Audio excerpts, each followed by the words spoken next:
This wasn't just a crime scene, was it? No, it was not. This one was bad.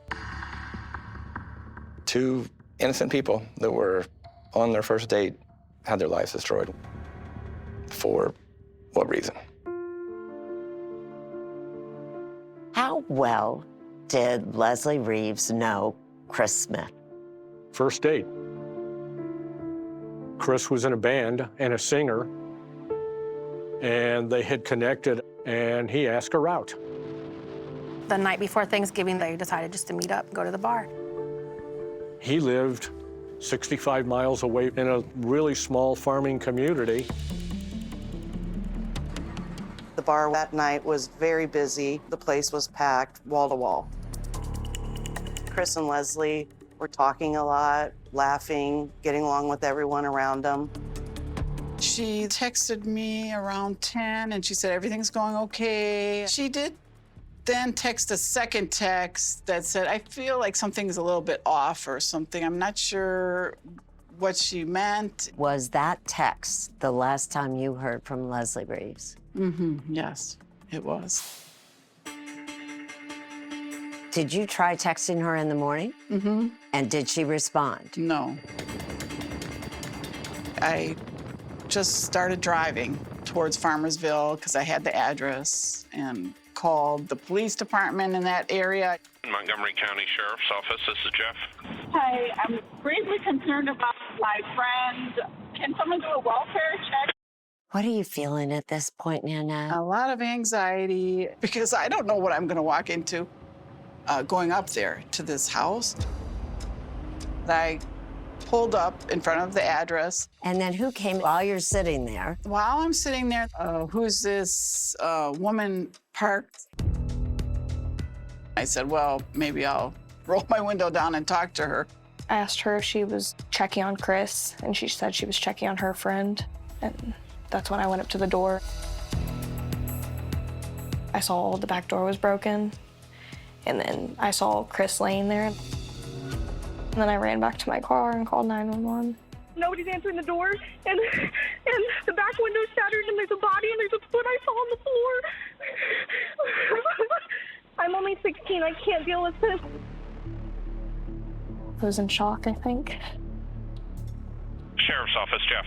Jeff, give me some help. I got one alive and one dead. I just remember them bringing Chris out on the stretcher to the ambulance. I remember there being a sheet over him, so it made me panic a little bit. I got a call from our command center in Springfield. So you are the lead crime scene investigator? Yes. Were you really prepared for what you faced when you walked into that house? I was not. Why would somebody do this to him? Why would they try to hurt my baby? That's all I kept thinking. He's my baby. Someone hurt him. Going on a first date and they both end up getting shot is insane.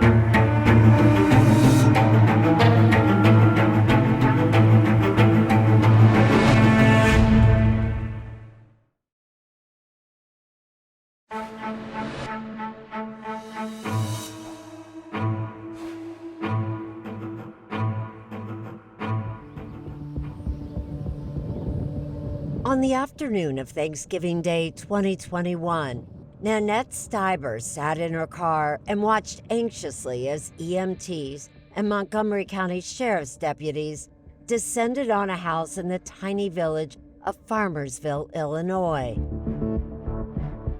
I was quite upset and kind of going crazy in the car. Nanette had been unable to reach her good friend Leslie Reeves. Nanette knew Leslie had gone to that house the night before to go on a first date with Chris Smith, a man she had met online. She was very excited. She thought, oh, this might be a really good connection. But now Nanette was worried. She'd seen Chris get taken away in an ambulance, but there was no sign of Leslie. I kept hoping, okay, bring Leslie out, please. Finally, a detective approached and asked Nanette for a photo of Leslie. She showed him her phone, and he gave her the horrible news. I'm so sorry to have to tell you this. Your friend has been murdered, shot, he said. He didn't tell me where, but he did say, I want you to know that she went very quickly.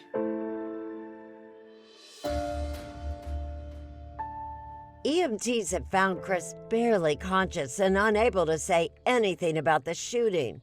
They rushed him to the hospital, and deputies searched the house. Later that day, crime scene investigator Josh Easton of the Illinois State Police was called to the scene, and he began cataloging the mayhem inside. What do you see when you first approach the door? I noticed the side door of the house, the glass in the door has been broken out. The refrigerator was pulled away from the wall. The kitchen table was pushed, the chairs were knocked over. No weapon was found, leading investigators to suspect that a third person was involved. Easton took note of every detail, including the burnt pizza in the oven. I assumed that maybe they were cooking a pizza for the night, and the suspect shows up at the door. They both tried to fight him off, and when Chris was shot, Leslie went to the living room to try to hide. How many times was she shot? She was only shot one time. In the head? In the head. Leslie's body was in the living room, while Chris had been found in the kitchen. Easton said of the 1,800 crime scenes he had been to, this was one of the most horrific. There was blood everywhere. The cabinets, the refrigerator, the countertop, there was blood from corner to corner in the kitchen. Easton spotted 2 silver-colored bullet casings from a 9mm gun, one in the kitchen and the other near Leslie's body. As Easton processed the scene, detectives began learning about the victims. Chris Smith was a 48-year-old divorced father who worked for a pool contractor. Chris was a nice guy. He would hang out here frequently, was friends with most people in town. Everybody knew him. Bartender Dina LeGrand says Chris was well known in town as the guy who grew banana trees and giant pumpkins. I remember one Halloween, he donated hundreds of pumpkins for decorations for any of the kids to paint. He gave back to his community. Did either one of you ever worry about Chris? No. No. Sharon Costanza is Chris's mother, Ashley Holcomb, his sister. Chris is a stay-home person that literally would just work in his backyard. Chris lived with a dog named Tiki, and an EMT told the family that Tiki may have helped Chris make it through the night by huddling with him for the roughly 12 hours that Chris was bleeding before being rescued. I think Tiki protected Chris. I think she probably laid right next to him. Chris's close-knit family could not imagine anyone wanting to kill him. It was like, no way, how, why, like... Who? Yeah, who would have done that? Investigators had the same questions about Leslie and learned that she was a divorced mother of 2 children who lived in Troy, about an hour south of Farmersville.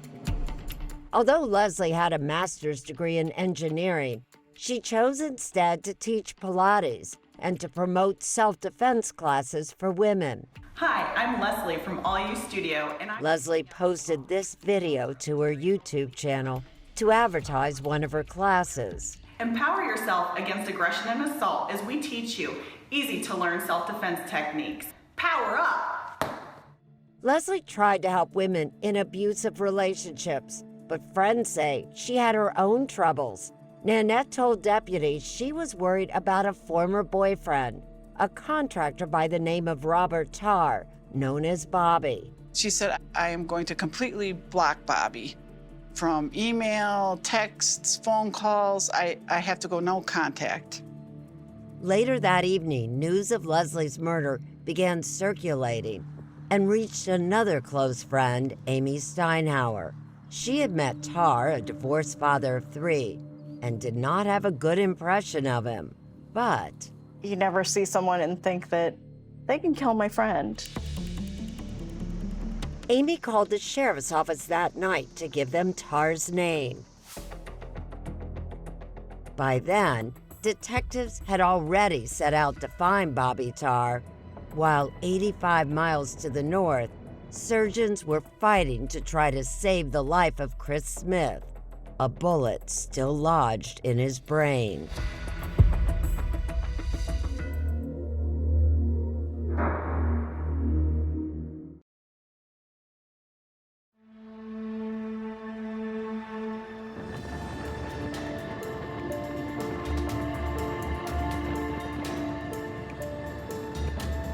I just wanted to get there. I just wanted to get there as fast as I could. After learning that Chris had been shot in the head, his family rushed to the hospital in Springfield, Illinois, 2 hours from their home. I was on the phone to everyone I could think of because I just needed prayers from everybody. Doctors removed part of Chris's skull and some bullet fragments in his brain before putting him in a medically induced coma. His family, struggling to piece together what had happened, learned that he had been out with a woman named Leslie Reeves. Had you ever heard the name Leslie Reeves before? No. I looked her up, and then I tried to reach out to her friends, and then I found her best friend, Nanette. Nanette told them the same thing she had told investigators. She suspected Leslie's ex-boyfriend, Bobby Tar. That night, sheriff's deputies went to Tar's home in Collinsville, an hour south of the crime scene. Authorities say he never asked why they wanted to talk to him, and he agreed to go to the police station without a lawyer. T-A-R-R, correct? Mm-hmm. Although her friend said the couple had broken up, Tar told investigators that he and Leslie were still together. You and Leslie have a lot of problems. I wouldn't say no worse than any average couple. It was Leslie the detectives wanted to talk about. I want you to dig down deep here and be as honest with me as you can, okay? Leslie is dead. What? Can you help me shed some light on this? How did she die? She was murdered. What happened? That's why we're here with you. You help me believe that you're not involved in this. I'm not involved in anything. Investigators asked Tar about Farmersville, the scene of the crime. You know what Farmersville is? Farmersville. No, I can't say that I do. I've never been there. I've never heard of it. And they asked Tar where he had been the night before Thanksgiving. I went to a buddy of mine's house. He left and left me some money out of his shop, and I had to go pick it up. The friend lived a short distance from Tar's home. Remember what time he came back? Yeah, it wasn't that long. Maybe 6:30-ish, something like that. Investigators believe the shooting took place sometime early on Thanksgiving morning after 1 a.m. Tar said after he got back, he was home all night. You can talk to my daughter about me being home. That's exactly what they did. Detectives brought Tar's 17-year-old daughter, Shelby, to a different room at the police station, and she told them that her father actually left home twice that night. So the first time he left was roughly 6:30. Right. And then he came home about a half hour later and Right. said he had to go back. Right. And then it was 9:15-ish when he got back home. Yeah.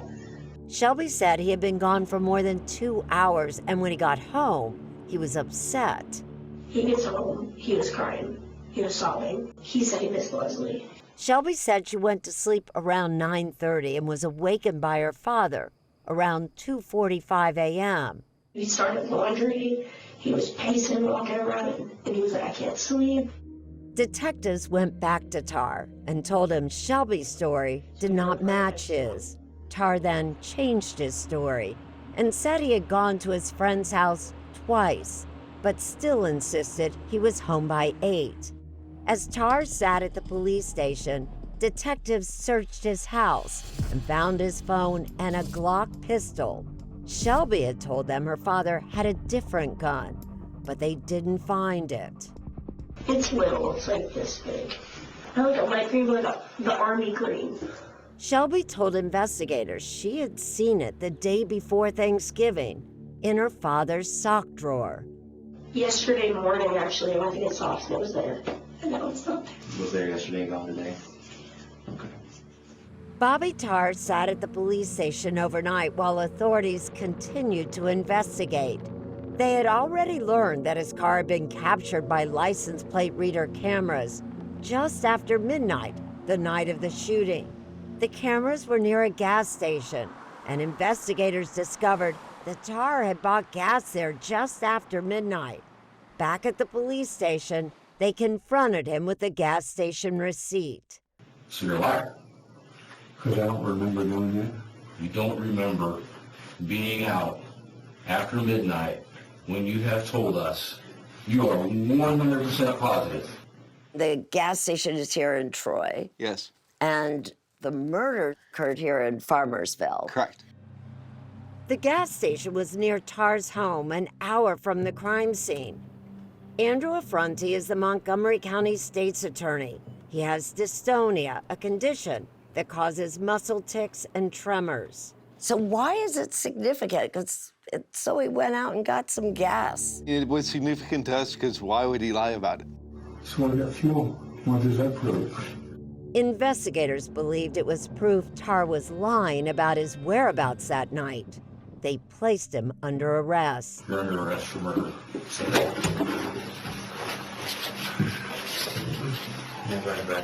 Affronti says they arrested Tar immediately because they feared Chris's life was in danger. And they hadn't found the murder weapon. If he was out of custody, could he take further steps to dispose of the evidence?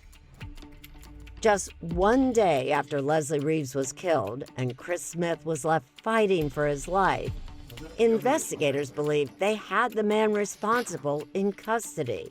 I'm Erin Moriarty. Bobby Tar. But in his only media interview, Bobby Tar tells 48 Hours they got the wrong guy. There is so many things untold that will prove my innocence.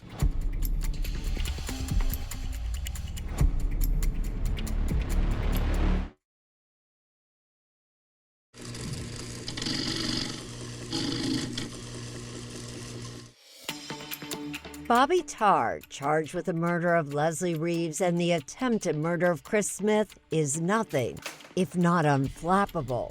Did you kill Leslie Reeves? No.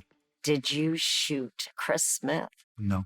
He kept his cool even when confronted with a litany of lies he told investigators. You told the police you only left the house once. That wasn't true. Correct. You told the police you had no idea where Farmersville is. That was a lie. You lied about getting gas in your car that night. When he spoke with us, Tar admitted he was at Chris Smith's house the night before Thanksgiving, placing himself at the scene of the crime. He says the night began when he met Leslie at her part-time job at this loft store. She had said she was going to go meet some friends because one of their friends was playing in a band. She asked me if I wanted to go. And I said, well, you know, I would go, but I have my youngest daughter staying with me for a week. Tar says that when he declined the invitation, Leslie asked if he would follow her to Farmersville because her van was unreliable, and so he did. That makes no sense to Leslie's friend, Amy Steinhauer. She was terrified of him. And rightfully so. Just a few weeks earlier, Amy says, Leslie told her that Tar had shown up while she was on a first date with a different guy. After that incident, Leslie told Amy she was frightened by Tar and texted Amy, "I could be killed by him someday if I don't cut all contact." So you're telling me now that this woman who was scared of you, who had actually texted a friend that she thought you might kill her, asked you to follow her to another man's house? Mm-hmm. Does that make any sense? No, I understand. So I don't understand that text in general. Why did she think you might kill her? I don't know. I've got no clue. Tar says Leslie lied to her friends about their relationship. He insists she asked him to follow her north to Farmersville. So I went with her up there. I think we arrived there around 7:30. I parked in front of her van in front of his house. That's as far as I went. I left. I never went back to Farmersville again. If he had an innocent explanation for why he was in Farmersville, why did he lie to detectives? My daughter, her and Leslie, there was a little bit of tension between both them. I did not want her to know that I was going to meet Leslie that night. Tar claims that after he lied to his daughter Shelby about seeing Leslie, he stuck to that lie at the police station because he was afraid they would tell her. And he never corrected those lies, even when detectives arrested him. Why not just say, look, between you and me, I lied to my daughter, so let me tell you the truth, but let's just not share that with her. Why wouldn't you do that? I should have done that. He's quick to point out the lack of physical evidence connecting him to the bloody crime scene. Investigators searched his white Jetta, but did not find any shards of glass or bloodstains. 2 tests by the state police were done on my car. 0 blood found in my car. There's 0 DNA of mine at the crime scene, anything from the crime scene in my car or on me or any of my clothing or my shoes. 0. Prosecutor Affronti has to concede that point. Was any of Tar's DNA found inside the house? No. Were any of his fingerprints found inside the house? No. And authorities still had not found the murder weapon. But a week after the shooting, they got a phone call from Tar's friend Billy Adams. Adams said Tar had called him from jail. That call was recorded. What's your day look like today? Because I need 10 minutes of your time. Tar asked Adams to go to his house and look for some deck brackets. I got some special aluminum brackets and that I need you to get because they're for another job that I didn't tell Dad about yet. So don't say nothing to him. Instead, Adams contacted the sheriff's office. Deputies suspected Tar knew the phone call was being recorded and was speaking to his friend in code about something other than deck brackets. They're aluminum? Yeah, get them and get rid of them. They thought that was suspicious, which was why they went over and searched. Investigators were on their hands and knees in Tar's yard looking for a gun. Dan Foltz is Tar's defense attorney. They searched that area thoroughly. No gun. You know what they did find? Deck brackets. A few days later, they got another phone call, this time from Tar's brother, asking them to come back to the house. Tar's family gave deputies a Ziploc bag they said they had found in the same yard that had been searched just days earlier. Inside, a Springfield Hellcat 9mm pistol and silver-colored ammunition. The Illinois State Police determined the gun was the murder weapon, and the ammunition matched the casings found at the crime scene. We still to this day don't know how that ended up there, specifically in the spot that they searched. Are you saying you were set up? Someone was framing you? Yes. But if someone was framing Tar, he or she would have to be pretty detail-oriented. The state police say Tar's fingerprint was on the Ziploc bag. He is adamant that he would not have been dumb enough that he would have carried it all the way back to his home and said, where would I put this gun on my 1-acre lot? I think I'll put it next to the front door. And Tar points out neither his prints nor DNA were found on the gun itself. Nothing on the firearm, no DNA, no prints of mine on the firearm. What I think what happened is that the gun was cleaned and that Mr. Tarr just missed a spot. That spot was Leslie's DNA, say police, found on the guide rod of the gun. Tarr's explanation? The gun wasn't his, it belonged to Leslie. I purchased the Hellcat, and Leslie purchased it from me. As investigators continued to build a case against Bobby Tarr, they say he was hatching a plan to silence the only eyewitness. Did you ask a inmate to shoot Chris Smith? What do you make of Bobby Tarr's story? Chat now with the 48 Hours team on Facebook and X.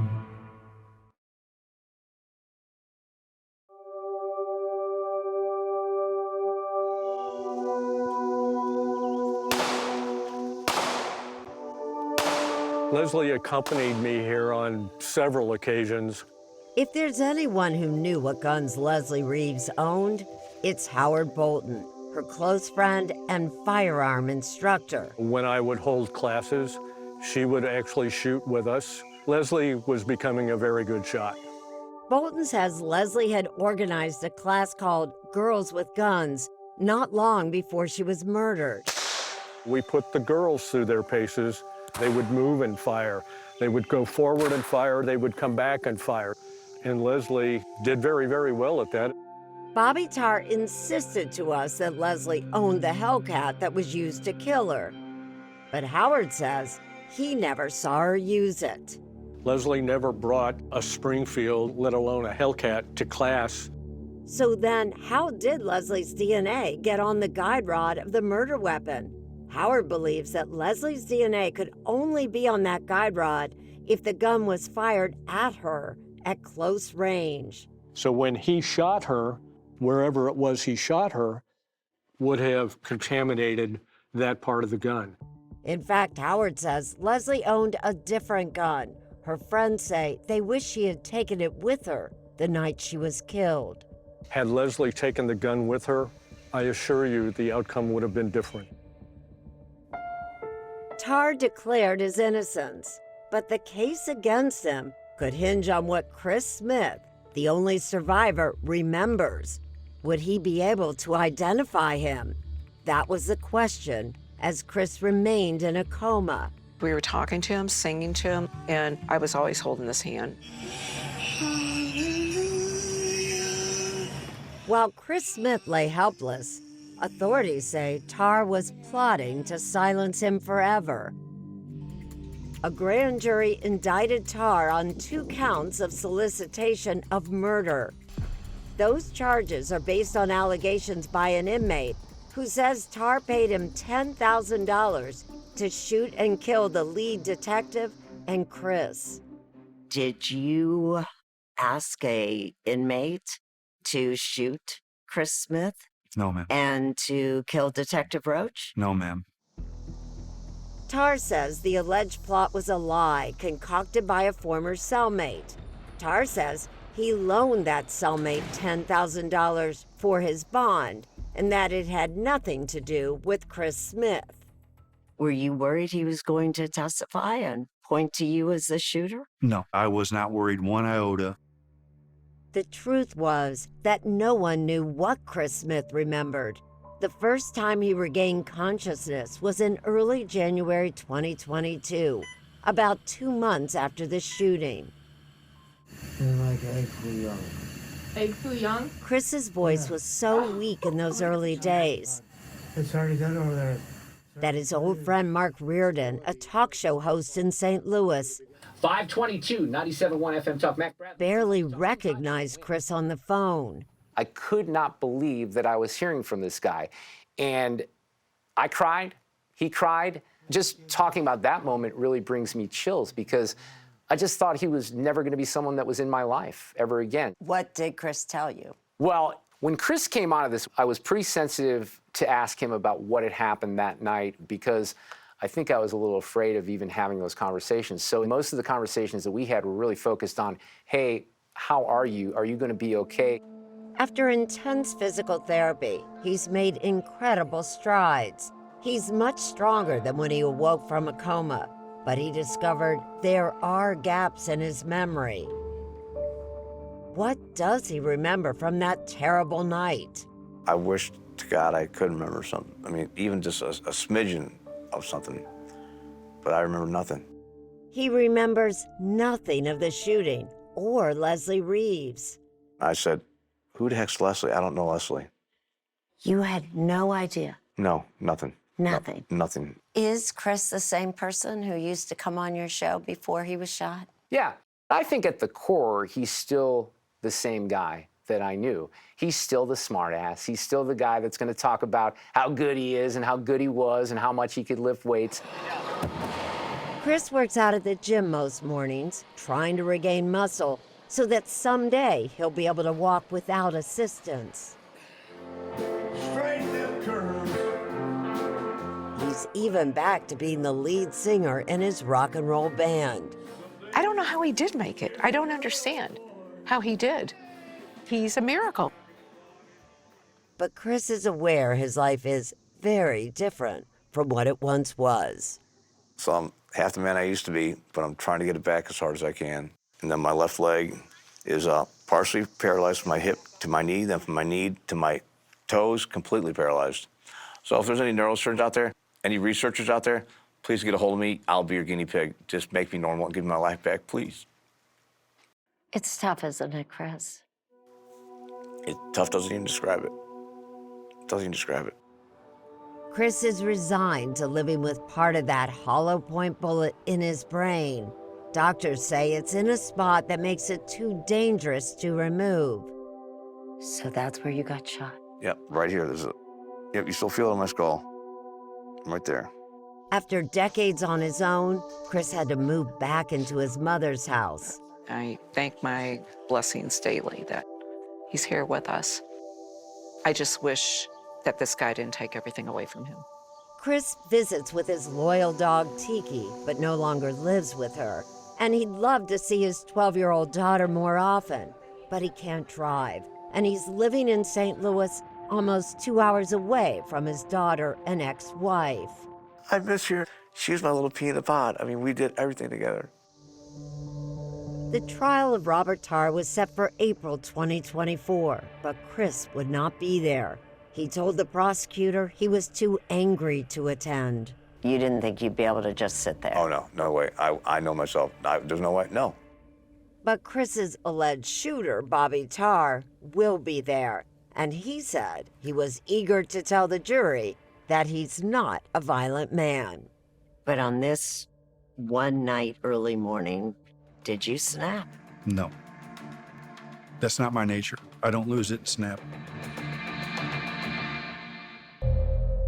Follow along with Chris's remarkable story at 48hours.com.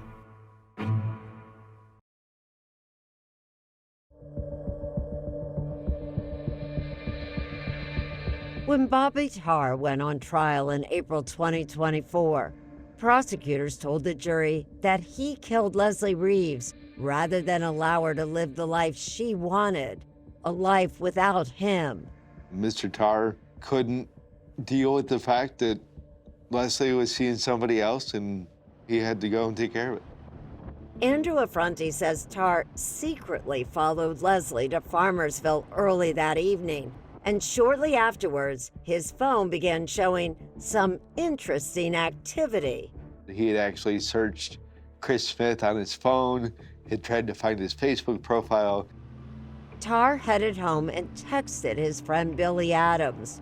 I don't feel like she would drive that far for a party or go out with a girlfriend. I think it's for a dude. He also searched whether police could track his phone if he was using a VPN, a virtual private network. He was researching to determine whether or not that would mask where his location was while he was using the phone.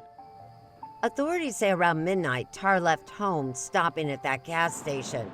And then, according to Affronti, surveillance videos and cell tower records show that Tarr drove back to Farmersville.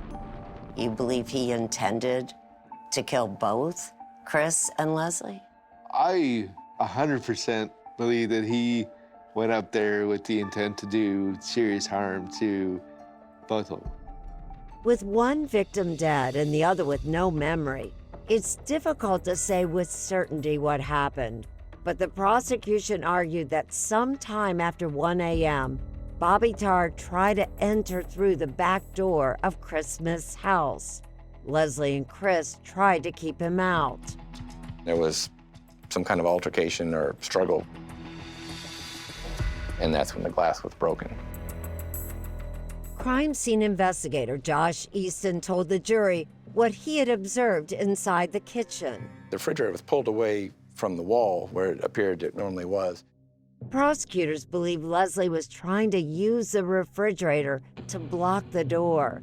And based on where Chris was shot in his head, they think he was crouching down to help Leslie. I think that while Chris was crouched down trying to hold the door shut, Bobby shot through the door and struck Chris. With Chris incapacitated, Affronti says Leslie hid in the living room. Tarr tracked her down, shot, and killed her. I strongly believe that he walked in and executed her. Defense attorney Dan Foltz disputes all of that. There is simply no evidence that that's what happened. There's no evidence that Leslie pushed the refrigerator. There's no fingerprints and blood on the refrigerator of Leslie's. Foltz says evidence of a fight in the kitchen tells a different story. The amount of blood in that kitchen was astonishing.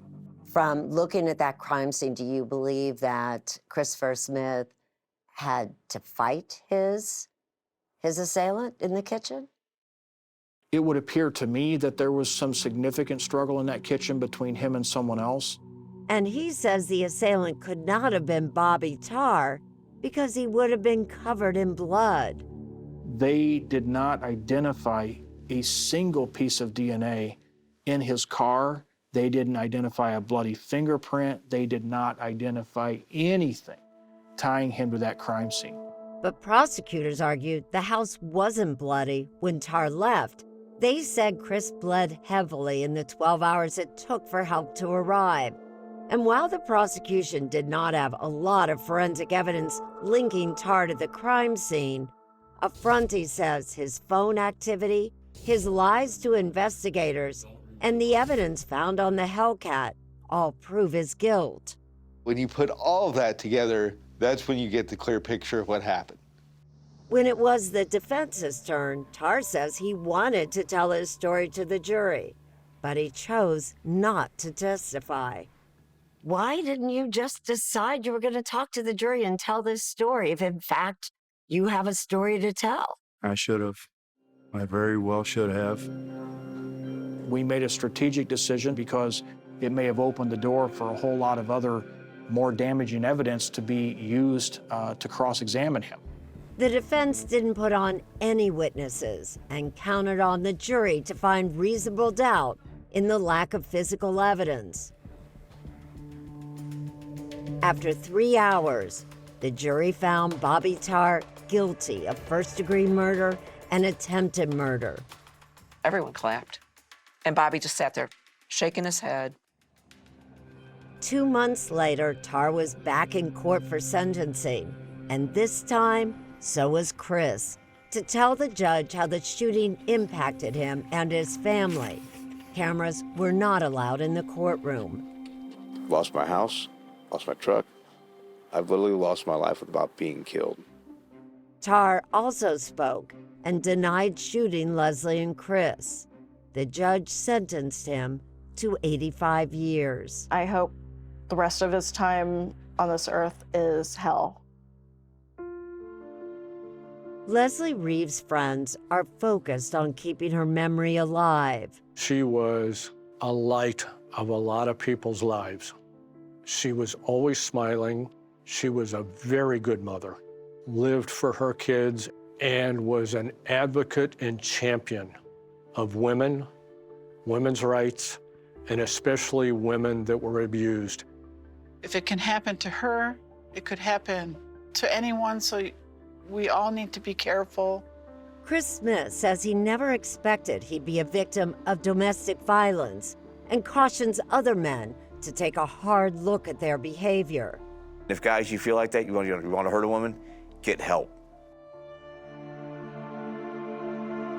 While Chris mourns his old life, he's writing a book about his experiences and says he's working to make what he calls poor man's margaritas out of the lemons and limes he's been handed. I've got a do-over. Good Lord, give me a do-over. Not many people get a second chance in life. Chris has found love with Michelle Albrecht. She's an angel, loving me and accepting me the way that I am. He proposed to her on stage. I just asked her if she married me, guys. What's the most important lesson out of all of this? Don't ever give up on anything, ever, no matter how bad things are. Don't ever give up.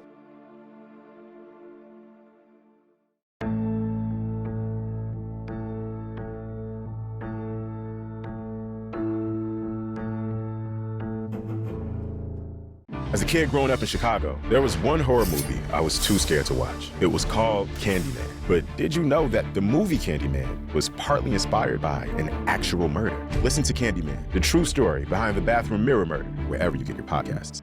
I'm Erin Moriarty of 48 Hours, and of all the cases I've covered, this is the one that troubles me most. Listen to Murder in the Orange Grove, the troubled case against Crosley Green, wherever you get your podcasts.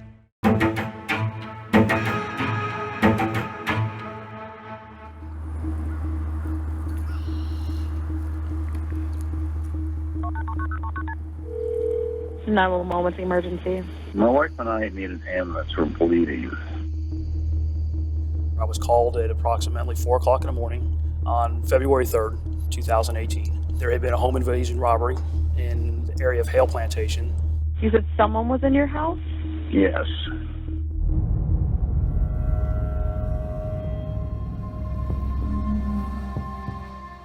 I'm being advised that the wife has severe injuries and was currently being trauma alerted to our area hospital.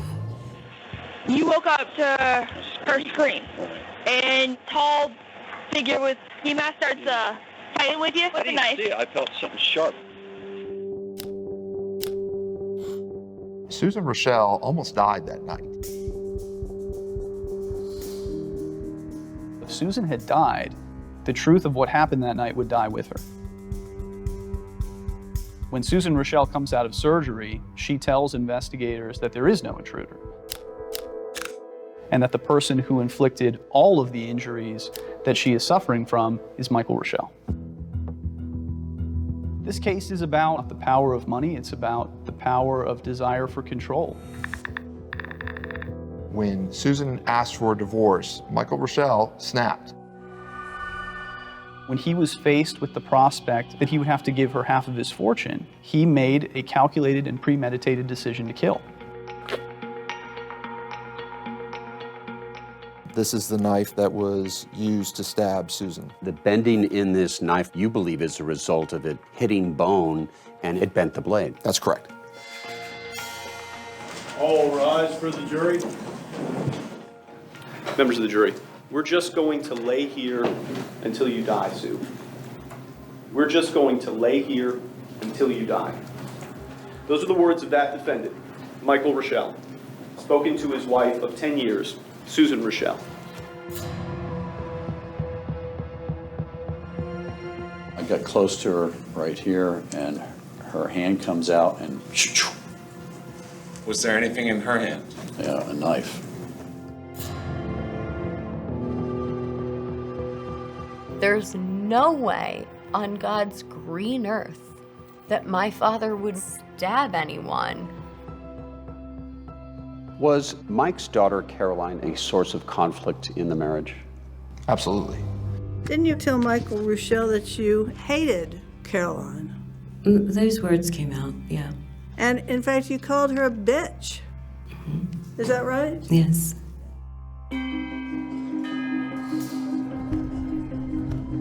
Never in 1 million years would I think that my wedding would be the catalyst of all of this. Who do you believe brought the knife into that incident? Susan Reuschel. Who do you believe was the attacker in the February 2nd incident? Susan Reuschel. And who is the victim? My father.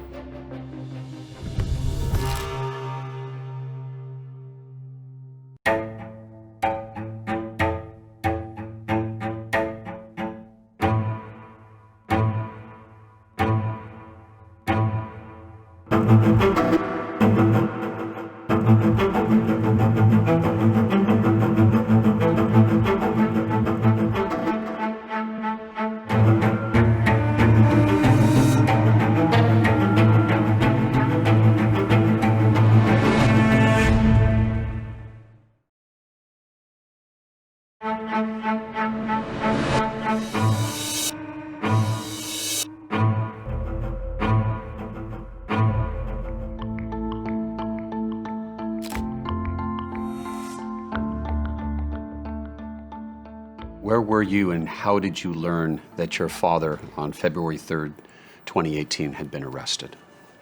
I was in Chicago with my husband, and I got an incoming call on my cell phone. This is a collect call from... It was a recording that said an inmate from the Alachua County Jail has called you. An inmate at the Alachua County Department. Minutes later, the phone rang again. Caroline Reuschel quickly answered and heard the voice she'd known her entire life. And he said, Caroline, you have to get me out of here. You need to call my lawyer. And I dropped to the sidewalk, and I just sat on the sidewalk. The events leading to the arrest of Mike Reuschel began to unwind very early that morning after he called police. Tell me exactly what happened. I don't know. Someone was in the house, and next thing I know, I wake up next to my wife and we're bleeding. Mike reported that he and his wife Sue had been stabbed by an intruder inside their home in an upscale section of Gainesville. You're fine with the subject and he just ran off. You managed to scare him off? Yeah, I guess. Sue's injuries were life-threatening, and as medics rushed to save her, Detective David Visconti was called to the scene. There was no forced entry initially observed by any of our deputies. No broken window, no knocked down door, nothing like that at all. No, sir. Still, Visconti had no doubt that something terrible had happened inside that house. There was most certainly a struggle. There was a vast amount of blood around the bed that was located on the wall of the bedroom. But overall, the scene was missing something, Visconti said, and he did not believe a violent intruder had been there. Typically, we'll see many things, knocked over furniture, items broken, indentations in the walls, in the drywall. Did you see any of that? None of those things were present. What's more, the Reuschels had security cameras covering the outside of the house. The intruder allegedly fleeing the house from that direction is something that would have been captured on video. The veteran detective was becoming suspicious. Then, hours later, Sue awoke from surgery and broke this case wide open, telling detectives that the story about an intruder attacking them was a lie. She claimed that Mike concocted the whole thing and that he was her true assailant. Mike was arrested and charged with attempted murder. He could never have done anything like this. Mike's ex-wife, Dee Dee Hoffman, was incredulous. I have known Michael James Reuschel since I was 19, and I wouldn't be here today if I thought Mike was possibly capable of harming another person. Dee Dee met Mike in college. They married and had 2 daughters, Caroline and Kate. During your many years with Mike, was he ever physically abusive to you? He never touched me, not ever. Never. But, like in many marriages, there were problems. Mike made millions in the technology business, but his job required him to travel all over the world. Truthfully, he wasn't around much, so it was hard. In 2005, after 25 years of marriage, Dee Dee asked for a divorce. Dee Dee said she moved out of the family home so their children, away at college, could always return to the house where they were raised. But soon, another woman unexpectedly joined the family. I moved out in July, but then all of a sudden, Susan moves into our house. Sue was then 38 years old and a hospice nurse. She and Mike, 49, met on Match.com, and Dee Dee says Sue quickly became the lady of the manor. Dee Dee says everything she left behind, including her dog, became Sue's. Mike and I were really opposites. He was engaging and outgoing, and I was really, and I think I still am, more reserved, not quite so exuberant. And I think he was looking for exuberance. Caroline remembers the first time she met Sue at a dinner. And my dad seemed to be laughing and having a good time. But Caroline says she couldn't help but notice how much Sue was drinking. We've never seen anyone take down 5 to 6 martinis and be able to stand and speak. Some 2 years after they met, Mike married Sue in August 2007. Mike stopped traveling and bought a local business. The couple's happier times are reflected in some of the thousands of text messages that surfaced during legal proceedings. Mike refers to Sue as his trophy bride and writes that their lives together are simply amazing. But Caroline says Sue became jealous of the close relationship she had with her father and tried to keep them apart. She had such walls around him. He wouldn't call me unless he was in a car alone. He wasn't allowed to take my call in front of her. But surprisingly, when Caroline announced in 2016 that she was getting married, Sue was happy to help. But Caroline says Sue wanted to do it her way. Sue was pretty adamant about throwing me a shower. My mother was invited, but none of my mother's friends were invited. So the majority of the guests were Sue's friends and family. But Caroline admits the shower was a lot of fun, and she was looking forward to the wedding. Sue helped her pick out a dress. I tried on a dress, and I liked it. And Sue kept telling me, like, this is your dress, it's so beautiful, you have to have this. Sue handed over her credit card, and it was done. Do you mind me asking how much the dress was worth?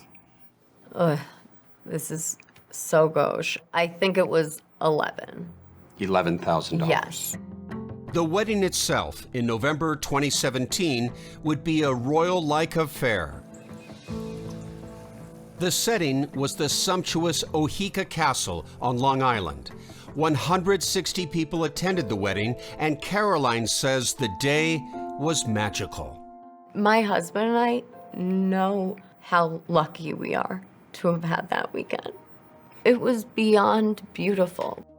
Caroline says it was nearly perfect, except for something that caught her eye, an unusual mark on her father's face. The last thing I saw before walking down the aisle at my wedding was this white scar from here to here.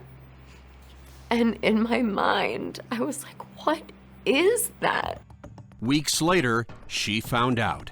Mike revealed to Caroline what he said was a dark, disturbing secret. He claimed Sue had been physically abusing him for years.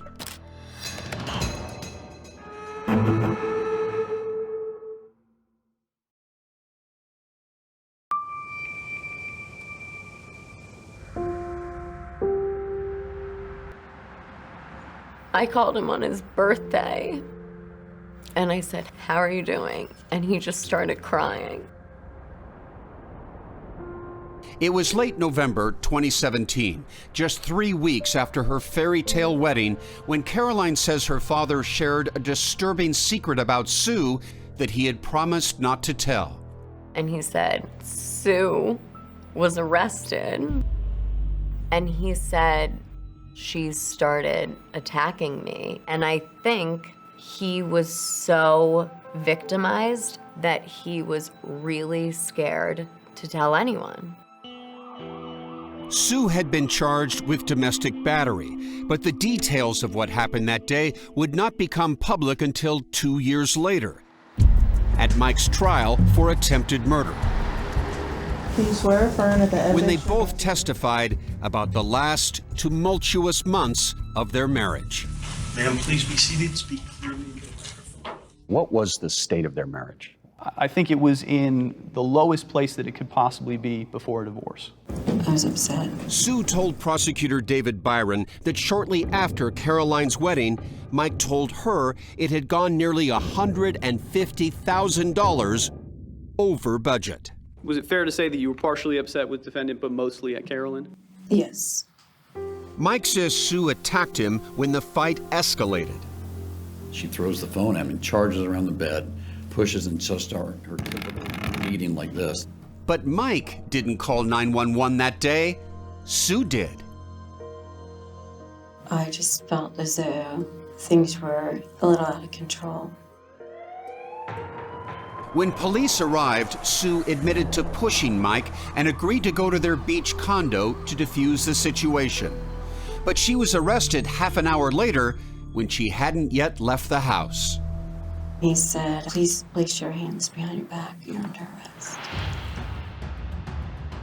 Sue told the jury that she was ordered to stay away from Mike. She moved to their beach condo and got counseling for alcohol and anger management. Weeks later, Mike declined to pursue the battery charge, and it was dropped. Prosecutor Sean Brewer. Did she have a problem with alcohol? Susan Reuschel has testified that at times when she would drink, she would lose her temper. But Mike says Sue's actions went way beyond a bad temper. He told the jury she had tormented him for years. She lunged at me again, punched me in the face, scratched my face, punched me in the arms, and bent my glasses, actually. She would throw things at him, very heavy things, like vases, and very heavy coffee mugs. Sue denies abusing Mike, and Mike never reported any of the alleged incidents to police. Is it true that you have seen your father with a black eye? He's sent me multiple pictures of him with a black eye. Mike did take photos of some injuries, which he shared with Caroline and later the jury. He has a picture that he showed me of his face gushing blood, and there was one mark from here to here. The prosecution admits this injury may have been caused by Sue, but they say the evidence shows Sue was fighting for her life after Mike attacked her. There are text messages where she accuses him of smothering her with a pillow, which in fact is the same instance that she ended up scratching him in the face. Despite the alleged abuse and Sue's arrest, Mike says he still loved his wife and wanted to stay married. In February 2018, he asked Sue to come to Gainesville for the weekend. Mike had asked me to come in. He wanted us to work on the marriage. They decided to go to their favorite steakhouse. That's Sue on home security video getting ready and enjoying a glass of wine. Mike arrives home and the two share a kiss before heading out. But over steaks and more wine, old wounds reopen. He had just received a text message from Caroline. Sue says that's when Mike admitted he had betrayed her trust by telling Caroline about Sue's arrest. He and I both agreed that we weren't going to discuss that. Mike drove home alone. Sue followed in an Uber, her anger spilling into a series of text messages about Caroline. Good luck with your bitch. She will ruin any relationship you have. Once home, they went to separate parts of the house. Sue continued her angry texts. I am filing for divorce. I will leave in the morning. The last text from Sue is sent at 10:13 p.m. You have serious boundary issues with your daughter. Later, Sue says she was alone in the guest room when Mike entered. There are no cameras inside that room. And he just hopped on top of me. And I felt like this pressure right here. And then all of a sudden I saw a knife come out. I said, "Oh my God, Mike, did you stab me?" And he said, "Yes." At some point, does he say something to you? He said, "Sue, we're not getting a divorce." Sue says Mike was on top of her, pinning her arms with his legs. In the struggle, her left thumb was sliced. Then she says Mike stabbed her again. And my neck right here. Sue says Mike then started slashing her wrist. Felt like he was mutilating me. My hand, it was like I couldn't feel anything, and I could see into my arm. Losing blood, her life in danger, Sue says she vomited and lost control of her bodily functions. She says she tried to wriggle out from under Mike, and they ended up lying sideways across the bed. He just said to me, "Sue, we're just gonna lay here until you die." Sue says as she was lying there, struggling to stay awake, she saw Mike raise the knife yet again. Desperate, she offered him a way out. I said, "Mike, we don't have to divorce. I won't divorce you. Just put the knife down." Sue says after Mike put the knife down, she begged him to call for help, but he would only do that if she agreed to say an intruder had stabbed her.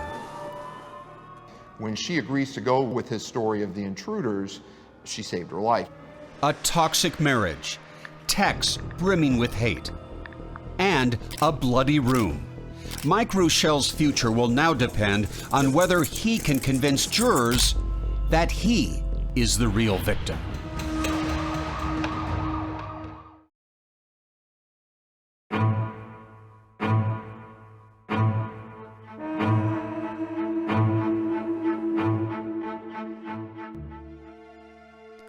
When first responders entered this bloody scene in the early morning hours of February 3rd, 2018, they'd been told by Mike Reuschel that a stranger had broken into their home and assaulted his wife, and then him with a knife.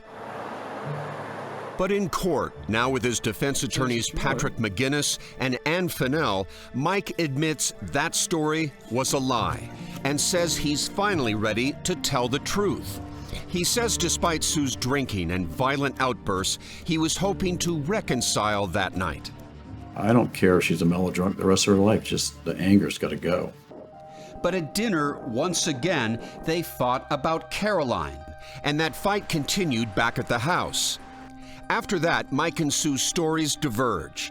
Mike says he came into the guest room a little after 10 and was startled to see Sue kneeling on the bed holding a knife. I said, "Sue, give me the knife." And then next thing I know, I felt searing heat. And that's all I remember. And I'm just trying to get my hands on it. And I'm on the bed with her now. We're all on our knees. Mike doesn't say how he got his hands on the knife, but he says as they struggled and fell over on the bed, he felt the blade go into Sue's stomach. She's falling backwards and I'm falling in front on top. I felt the knife penetrate here, and I rolled off as fast as I could because I was afraid if that went in her, it would kill her. Mike offers no explanation for how Sue was stabbed in the neck or thumb, but he does say about 1 minute into the struggle, he somehow calmed her down and put the knife out of reach. Now, you're both bleeding during this point in time, right? Yeah, but it's not spurting, and there's no blood at all you can see on Sue through here. Mike says he wanted to call for help right away, but Sue wouldn't let him because she was afraid she'd be arrested again. I said, Sue, we need to go to the hospital. And she said, then make up a story so I don't get arrested. Mike says they argued about a possible cover story, but then, as bizarre as it sounds, they just lay together, bleeding for several hours, having what Mike says was one of the best conversations of their lives about future vacations to Europe. We talked about going to Germany on the Rhine and Moselle River cruise. Maybe we'll do Burgundy next. If Mike is speaking the truth, this happy conversation happened on a bed soaked with blood and human waste. Greece, because we've never been to Greece and Carolina. Mike never mentions that. Tuscany and Florence. And prosecutor David Byron suspects why. Is this believable? I don't think it's believable at all. He held her there, and he can't admit that. Michael Reuschel had months and months to go over the evidence and construct a story that fit with things that he couldn't admit. According to Mike, at about 3 a.m., their dog, Susie, wandered into this bloody scene where violence was about to erupt again. I get up out of the bed to deal with the dog, and behind me was the knife, and next thing I know, she sliced her right wrist with her left hand. Did you talk to her about why she had cut herself? Yeah, she said she doesn't want to go to jail. I said, Sue, I'm not going to send you to jail. I'm not going to get you arrested. Calm down. She goes, you promise, you promise? I said, yes. As Mike tells it, Sue cooked up the whole idea to lie to police, and he reluctantly agreed in order to protect her. I said, then the only chance I have is to turn the cameras off to give a window of opportunity to say someone broke in and did this to us. Mike says after Sue cut her own wrist, he left the room to turn off security cameras and stage a break-in. 25 minutes passed before he called 911 and turned the cameras on again. And he's doing that with the knowledge that with every beat of her heart, more of her blood is pouring into that bed. But the defense thinks the blood at the crime scene helps to prove their case. People lie. The forensics don't lie, and that's why the blood spatter was so important in this case. Michael Berklin is a former doctor and bloodstain pattern analyst who testified for the defense. What do you consider the most important blood evidence inside that bedroom? The arterial spurt patterns. Berklin says he reviewed records which stated a small artery in Sue's wrist was cut that night. And he believes the blood here on the pillowcase and here on the nightstand came from that artery. The important thing about arteries, though, is that you get blood coming out of that with every beat of the heart. Berklin uses stage blood and a small syringe to demonstrate the way Sue's blood may have traveled, making a line or fine spray of drops. So the blood, in your opinion, gives us a timeline as to when Sue's wrist was actually cut. Correct, because arteries don't close up on their own.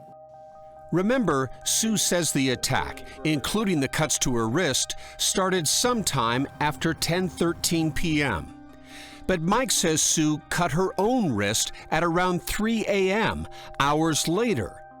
Berklin says if Sue's wrist was cut before 11, she would have died long before help arrived. How much time does she have to live, in your opinion? If the wounds happen no later than 11 o'clock, she's dead before it ever hits midnight. Which leads you to believe what? When it comes to this injury, to the wrist, Michael's story makes more sense. The defense team says if we can't trust Sue's account about what time things happened, then her entire story is suspect. It is absolutely impossible to have happened the way she claims it did.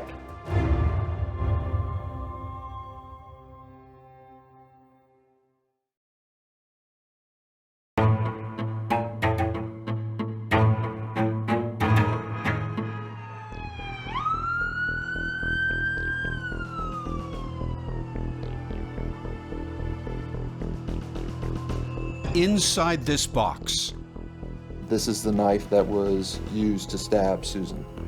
encased in protective plastic. This is a lot of blood. This is a lot of blood. Are the remnants of the vicious confrontation inside that bedroom that prosecutor Sean Brewer is certain contain evidence of an attempted murder. This is Mike Reuschel's pajamas. Yes. And they are soaked in blood. And whose blood is that? Well, Susan is the one that had the injuries that provided the mass amount of bleeding. So if blood could talk, this blood is telling you what? This blood is telling me that Michael was on top of her while he was stabbing her, and she was bleeding quite a bit without any aid. Prosecutors say this evidence backs up Sue's testimony that Mike attacked her. They also say the items on that bedside table help prove this was not a dynamic fight between two people. David Byron says that only one person had control of the situation, Mike Reuschel. There's a full glass of wine, there's some glasses, there's a lamp, and it's evidence of the fact that Michael Reuschel was so physically capable of constraining her that none of those things are disturbed. And the prosecution disputes defense expert Michael Berkland's claim that these stains on the nightstand came from spurting blood from Sue's wrist. Instead, their expert says the blood was most likely cast off, flung from the knife, and not from Sue cutting her own wrist. The cast off shows that he was swinging that knife as he's plunging it into her stomach and into her neck. Did you call Dr. Berkland to the stand? Prosecutor Brewer not only attacks Berkland's conclusions, he also challenges his credibility, letting jurors know that his medical license was suspended and he was later arrested for storing body parts from autopsies in Tupperware containers in an unusual place. You were storing them at Uncle Bob's storage shed, weren't you? In a climate-controlled room. Were you storing them at Uncle Bob's storage shed? Yes. And the actual organs that you were storing included brains and hearts? I did have some hearts and brains, yes. Berkland says the organs were preserved for private cases he was working on while he was still a licensed doctor. I used the storage locker because they were safe and secure. Either that or I put them in my house. This was safer than my house. The charges were later dropped. Prosecutors also want the jury to know that the severity of Sue's wrist wound suggests she did not do it herself. The one that was truly life-threatening was the cuts that the defendant made to her wrist. She was cut all the way down to the bone. Mike's injuries were a lot less serious. As you can see, he had some small cuts on his fingers and stomach. And Sue says these larger cuts to his forearms were in fact self-inflicted. He put the knife in my hand and he stabbed himself in the arm. And what about that story Mike told investigators that an intruder did all this? The prosecution says it was all his idea to cover up what he had done. He turned off the cameras and did things to make the police believe that there had been a burglary. And the motive for this alleged attack? The prosecution believes it was all about money, that Mike didn't want to give up half of his fortune, millions of dollars, in a divorce. You didn't tell this jury, and then after all you've been through, it didn't seem fair for Susan to take half your money? Yeah, that is true. It didn't seem fair. The prosecution refutes Mike's claims that he still wanted to reconcile the troubled marriage by pointing out that he had visited 3 dating sites. Ukrainian single girl Irina, she's 18 years old, right? I looked at pictures of women with clothes on, yes, sir. I understand they have clothes on, sir. The question I'm asking is, you were looking for your next girlfriend, right? No, I'll tell you exactly what I was looking for. Sure. All I want out of a woman in my life is someone to be kind and nice to me. That's all I care about. I looked at pictures and descriptions of how they would treat their male, and Sue and I looked at these together many times in our relationship and saying, Sue, that's all I need from anybody. Please be nice to me, please. The defense counters that Mike's other internet searches prove that he was being abused by Sue. Did you visit numerous sites related to battered husbands? Yes, I did. He has all of the economic resources. He's not cut off from any family members. Michael Reuschel doesn't meet any of the criteria for what a battered spouse is. The defense also tries to counter Sue's claim that Mike's attack came after she threatened divorce. They produced dozens of text messages going back to 2015 that show Sue had made that threat many, many times. You actually say, for the 50th time, I want a divorce. It's just an expression, like saying for the, 100th time. But it is about 50 times, isn't it? I don't know, I didn't count. And defense attorney Ann Fennell suggests those texts also reveal Sue's destructive intentions. Have you told him I hate you? Yes. Okay. You've said I will destroy you. Yes. And on your anniversary in 2017, hate you. Happy 10th anniversary. I'm divorcing you. You said that. Yes. In her closing argument, Fennell insists Mike would never try to kill for money. She says Sue was the aggressor that night, and Mike was just defending himself.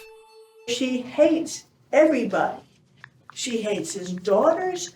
She hates his former spouse. That's how hateful this woman was and is. But the prosecution says there is no question Mike wanted Sue dead. This is not a frenzied struggle between two adults. This is a bloodbath committed by one person who has imprisoned the other on that bed. In the War of the Reuschels, jurors will soon decide which one they believe.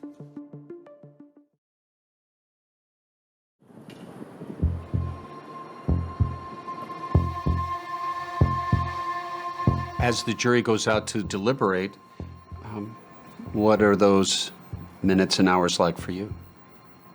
I just couldn't talk to anyone. I spent the past year and a half mentally preparing myself for the worst and hoping for the best.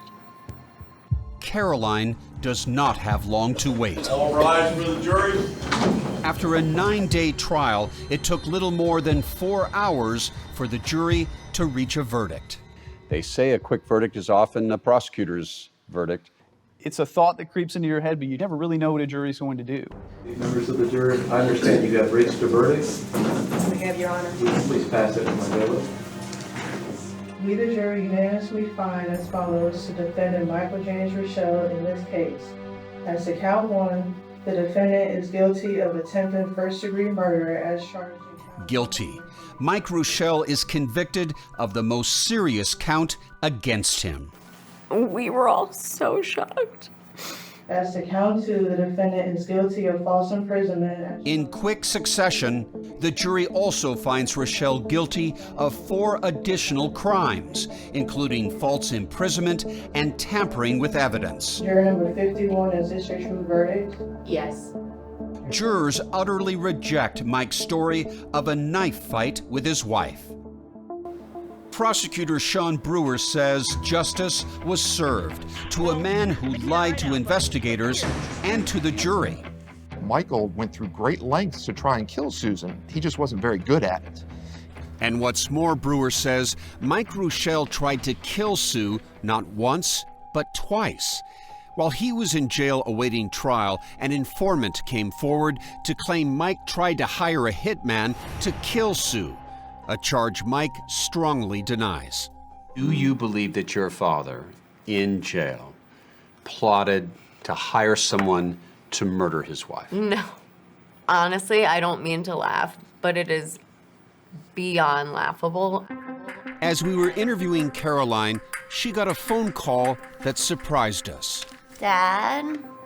Hi, I'm good. I'm with 48 Hours right now, literally with cameras. Mike Reuschel allowed me to ask a few questions.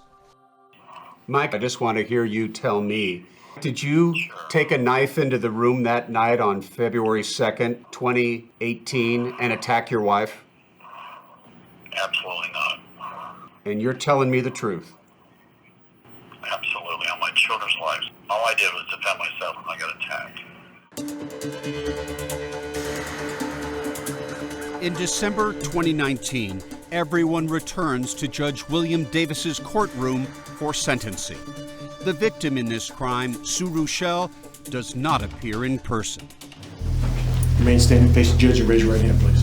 When it's Caroline's turn to speak, the moment is charged with emotion. No one is as positive, caring, and generous than this man.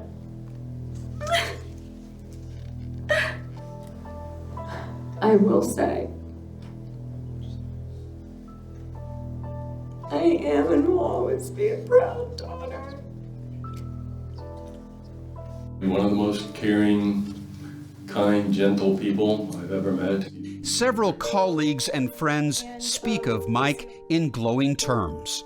He's a good person. The Mike Reuschel I know is a stand-up gentleman. Then Judge William Davis took center stage. Mr. Reuschel, will you please stand? Mike was about to learn his fate. The person I heard through the evidence and the witnesses was somebody who was cold, they were brutal.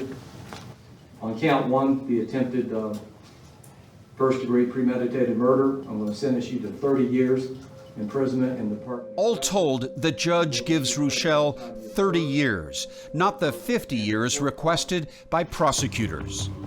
But for Mike, who is 64 years old, it is, in essence, a life sentence. Here are two sophisticated people, very wealthy, living in paradise, in one of the most beautiful parts of Florida, and yet they couldn't work this out. It's a real tragedy, isn't it? Absolutely. I mean, when you hear who Michael and Susan Reuschel were before this all occurred, they lived exemplary and mostly normal lives. And to see it get to this point really is a tragedy.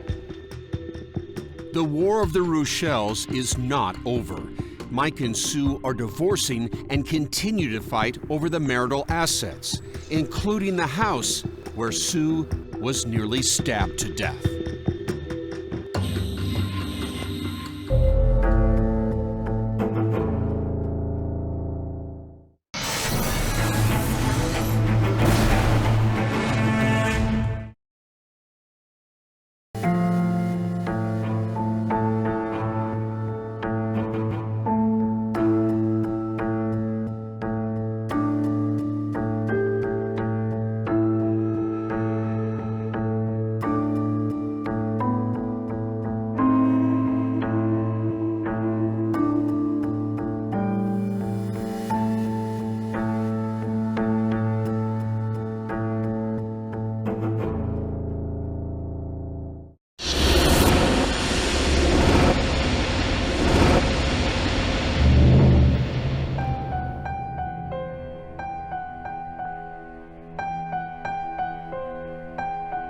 Okay, make a wish.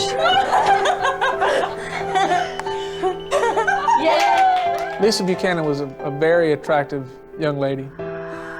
It's about love and friendship.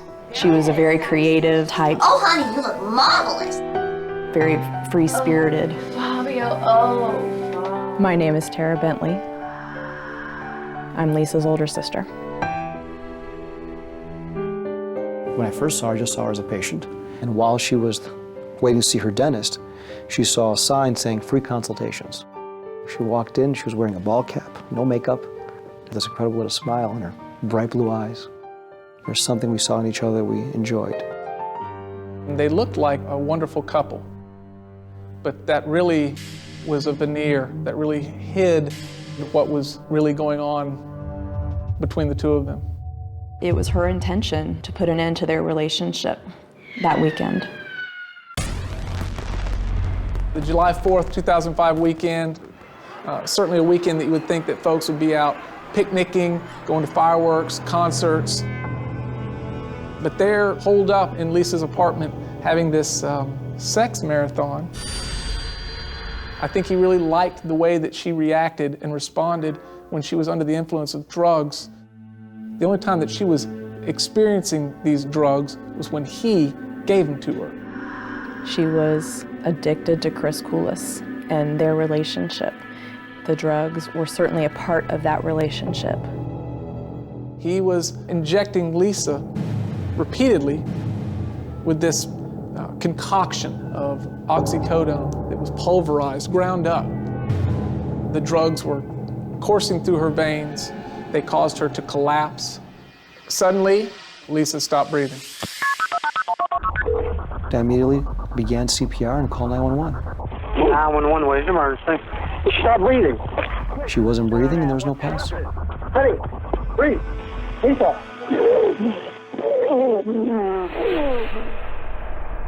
I think that he is a predator. I think that he is a manipulator. I'm Eric Anderson. I'm the lead investigator in the case involving the death of Lisa Buchanan. I didn't give Lisa any drugs. I loved her. They're looking for someone to blame. He wanted her under his control. And when you're a doctor and you want control, you just have tools at your disposal that other people don't have.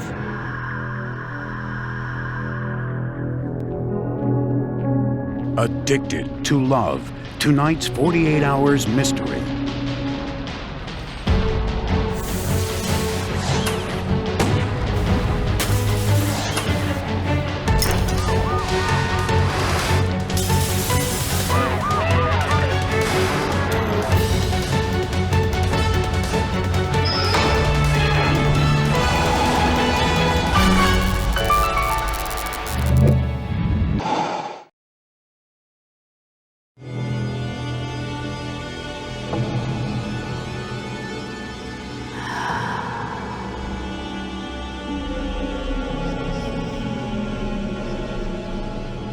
When police were called to Lisa Buchanan's apartment in Franklin, Tennessee, straight ahead is the living room, kitchen area. They were surprised by what they found in this quiet, gated community.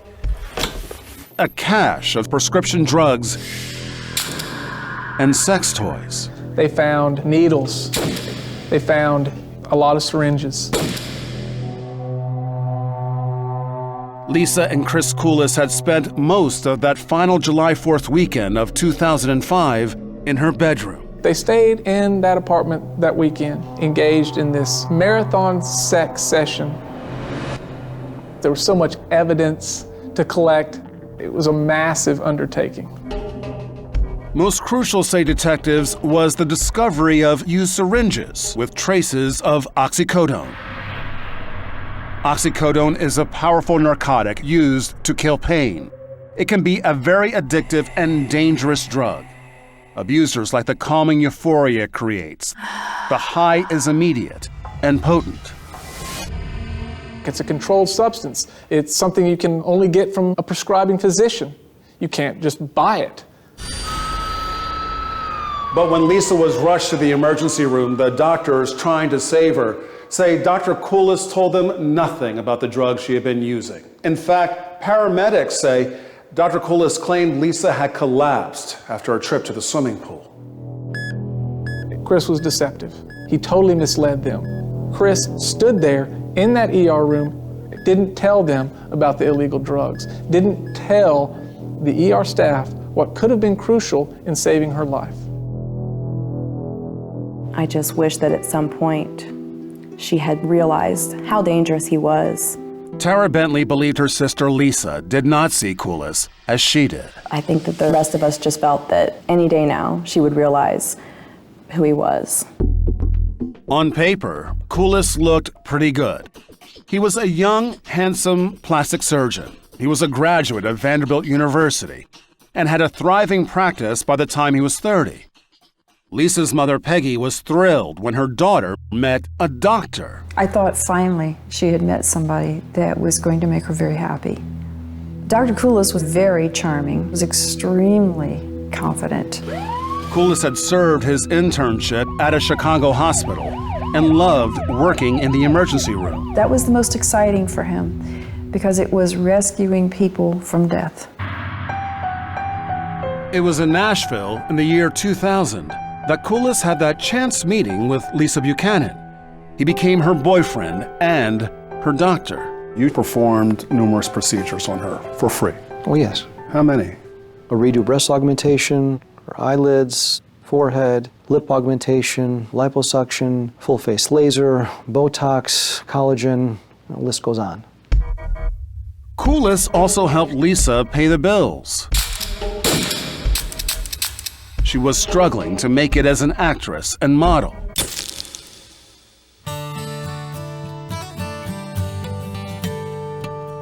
Even at a young age, Lisa Buchanan had big dreams for herself. She was going to get on TV and she was going to be heard. Lisa Buchanan, how are you? She auditioned for soaps, I heard about this General Hospital thing and I think I'd be really, really good. tried out for TV shows. I can do love scenes and I can do drama. Her most recent pursuit was to develop a children's puppet show. I do have quite a lovely singing voice, don't you think? But things just never clicked for Lisa, professionally or personally. No matter how beautiful she was or how beautiful people saw her, there was insecurity in her. Before Koulis, Lisa had a string of failed relationships. She married young and divorced, but from that broken marriage came one of the best things in her life, her daughter Jessie. She was so much fun. We were best friends. I could tell her anything. Anything. Jessie was happy at first when her mother met Dr. Koulis. We just moved into this big house and that was so cool. I got a huge room and my girlfriends came over and we had a huge big screen TV on the wall and I was cool. But it wasn't long, says Jessie, before she noticed how controlling the doctor was. Once I got to know him, I didn't really like him. He would always call her every 10 minutes, wanting to know where she was. He is like stalkerish, so protective in a creepy kind of way. Lisa and Dr. Koulis were on again, off again for 5.5 years. According to her sister Tara, Lisa was just about to break things off again that final weekend. You just had to hope that maybe this time it was really going to stick. Tara had wondered if Lisa could ever break away. Lisa appeared locked in Koulis's grip, even though the couple spent much of the relationship apart. He lived and practiced in other cities and frequently called Lisa, accusing her of seeing other men. There were times that she'd have to hand the phone to me so that I could tell him she's with me. He wouldn't trust it. He, over the years, cut her off from all her friends, alienating all her friends because of jealousy on his part. And there was something else that concerned Lisa's family. Lisa was becoming ill more frequently. In fact, her family believes that Dr. Koulis would convince Lisa she was sick and that he alone could fix her. In one conversation, you could absolutely convince her that the world was coming to an end, but at the same time, he was going to save her from it. Did you ever see Chris Koulis give your mother drugs? Yes. Jessie has a vivid childhood memory of seeing Koulis inject her mother with an unknown drug. She fainted and I started screaming, "Mommy." He shut the bathroom door and started banging on the door and he wouldn't let me see her. You saw him administer a shot to her? Mm-hmm. I'll never forget it. Investigators now believe it was Koulis who introduced Lisa to the idea of using drugs to enhance their sexual encounters. I don't think that there's a shred of evidence or proof that she was a drug addict. Anderson, like Lisa's family, believes she only used drugs when Dr. Koulis gave them to her. But Koulis claims he knew Lisa better than anyone. And like it or not, he says she was a drug addict. She had certain demons, just like we all do. And one of them was drug abuse.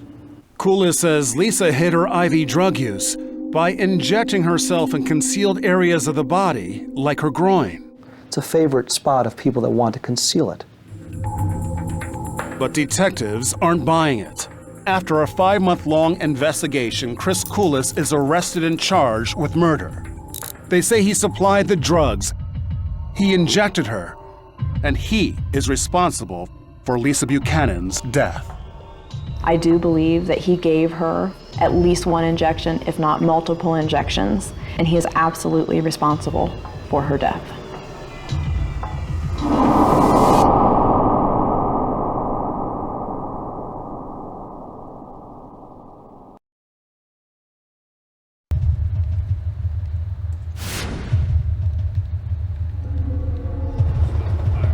It's been extremely traumatic. I am quite concerned as to what is going to happen.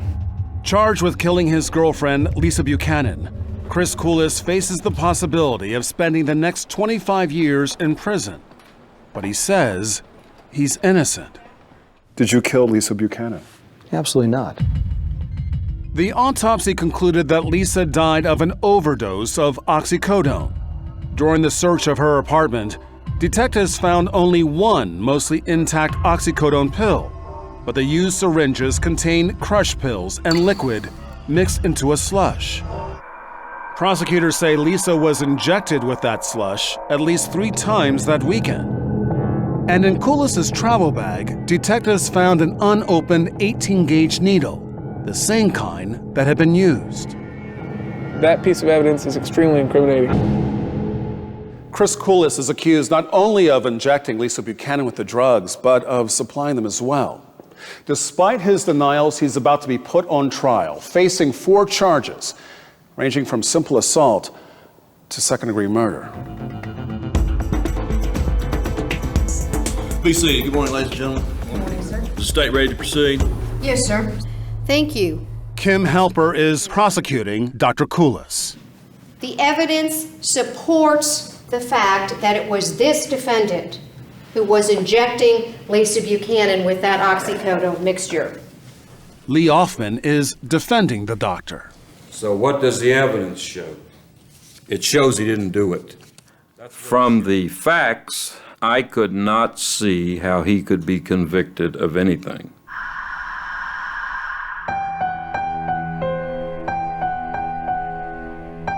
But prosecutors are convinced they have a strong circumstantial case, thanks in part to this small video cassette detectives found in Lisa's apartment. They had videotaped these sex acts all weekend long. It documents the final hours of Lisa's life and provides clues to her death. The tape is disturbingly graphic, and in some scenes, Lisa seems barely conscious. So the jurors from this fairly religious and conservative southern city must sit through a screening of the entire 2 hours of the sex tape in open court. It's extraordinarily embarrassing. This was never intended to be seen by anybody else, but for Lisa and I, and then to be destroyed. Your bed looks perfect. That video clearly showed she enjoyed what she was doing. She participated willingly. Koulis's attorneys believe the tape is more damaging to Lisa than to their client. I think the prosecution made a mistake in trying to portray her as just a victim with no fault, because clearly she was not. But prosecutors are convinced Koulis injected Lisa with drugs to control and dominate her. You can see in the background on occasion where there is a needle laying on the carpet. The tape does not show who gave Lisa the injections, but it does show Lisa holding gauze against her groin, covering fresh injection marks. Incriminating evidence, prosecutors say, against Koulis. The evidence on the video clearly shows Chris Koulis being aware of those pads and the presence of syringes. On the tape, Koulis can be heard telling Lisa to apply pressure to the area to stop some bleeding. It was being portrayed as proof that I gave Lisa narcotics. In fact, it did not show that at all. All right, ladies and gentlemen, that will conclude everything for today. Koulis maintains Lisa injected herself in the groin that weekend. quite easy. It is. Absolutely. Not so, according to Tennessee's Chief State Medical Examiner, Dr. Bruce Levy. When you see a series of injections in a nice straight line like that, you know that it had to have been done to her. He feels quite strongly that the injections in her groin were made by an expert, like a doctor. If you're off by as much as a half of an inch, it can be deadly. And making it even more difficult for Lisa to inject herself, says Levy, is the fact that she was impaired by drugs at the time. I think it was very clear evidence that Dr. Koulis was responsible for the injection. There's just no other alternative that makes sense. To bolster that claim, Lisa's family points to this picture they say was taken just days before her death.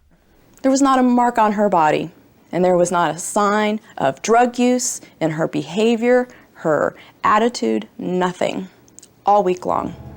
She was perfectly healthy. The defense would call Dr. Chris Koulis to testify on his own behalf. All right, Dr. Koulis, if you come around, please, sir. Chris Koulis and his attorneys believe he has no choice but to take the stand to defend himself. Will be the truth to self-help you got. I do. Please proceed. He tells the jury that he tried repeatedly to get Lisa to stop abusing drugs. Lisa promised she'd stop, she'd go up and down. She'd stop, she'd start, she'd stop, she'd start. I told her, do you have to do that? And then I told her, I know you want to, but I don't want you to. You're going to kill yourself, and we've talked about this. Why didn't you just leave? Aside the fact I'm an idiot, because I loved her, and I wanted to be with her. I wanted to be with her. And so, to make her happy, you looked the other way. I was unable to stop her one way or the other. She wanted to get high, and she was going to get high. What precisely was I supposed to do? Tackle her? Prosecutor Kim Halper doesn't believe Koulis. She confronts him about his callous behavior that weekend. Well, you've just said that in this case, Lisa was laying back because she became high, correct? In this case, she laid back. Yes, ma'am. So she wasn't walking around. No. She wasn't alert. She was impaired. But you went ahead and had sex with her anyway, didn't you, sir? Yes, ma'am. In fact, the doctor repeatedly had sex with Lisa even though she had complained of shoulder and chest pain that weekend, symptoms that Koulis concedes could have signaled a heart attack. Lisa had a very bad headache. She was also complaining of shoulder pain and left arm pain. And she was having palpitations. Her heart was beating rapidly. But you continued to have sex with her. Because she said everything went away. She felt fine. It's a woman you love, sir? Yes, ma'am. And is it a fair assessment to say that you were thinking about yourself on that day? I was. And you were not thinking about Lisa, were you? I was thinking about myself, yes. That may not have been the only time Koulis was just thinking about himself. Prosecutors are about to introduce details of a previous incident, one in which Koulis has freely admitted injecting Lisa Buchanan with addictive drugs.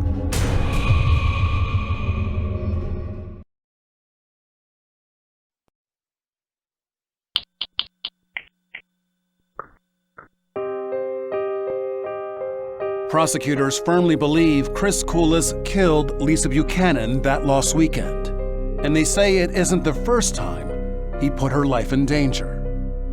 I think it's extremely relevant and important for a jury to understand that in the past, it has been his habit to inject her with drugs.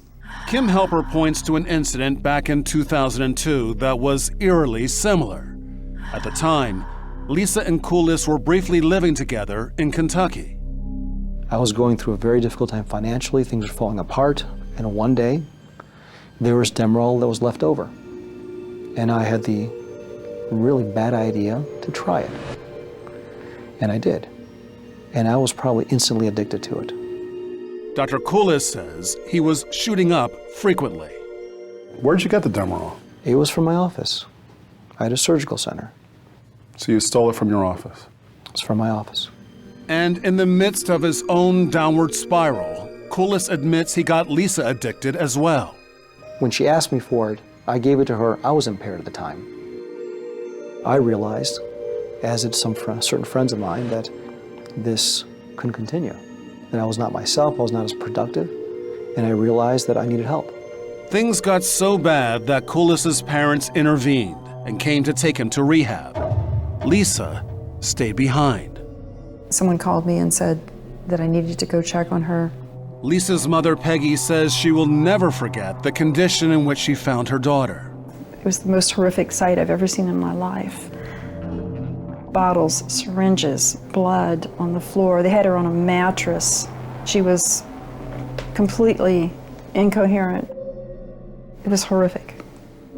Peggy says she and a friend quickly scooped up some of the drugs and rushed Lisa to the hospital. I mean, she had injection sores on her body that were that big around. Right over here on our left is where Lisa and Chris Koulis lived in 2002. Bobby Pate at the Boone County Sheriff's Office was assigned to investigate. She was injected in both hands, in the arms, the groin area, and in the feet. They were infected, and her hands and feet were probably about twice the size as normal. Pate met with Lisa at the hospital and says she accused Koulis of injecting her against her will. There was times where he chased her around the room to get her a shot when she didn't want one, and that he called her a hypochondriac because she was complaining about the infections, the sores and stuff, and he shot her up some more. She stated that Chris said that this was just do it for fun. It would enhance the sexual pleasure. Let's do this for fun. Let's just do this for fun. At his trial, prosecutor Kim Helper confronts the doctor about the earlier Kentucky incident. She was in pretty bad shape when you left, is that true? No, ma'am. She was walking, talking, and lucid. We had breakfast. She said goodbye to me at the door. I didn't just leave her in the basement and leave. That's a mischaracterization.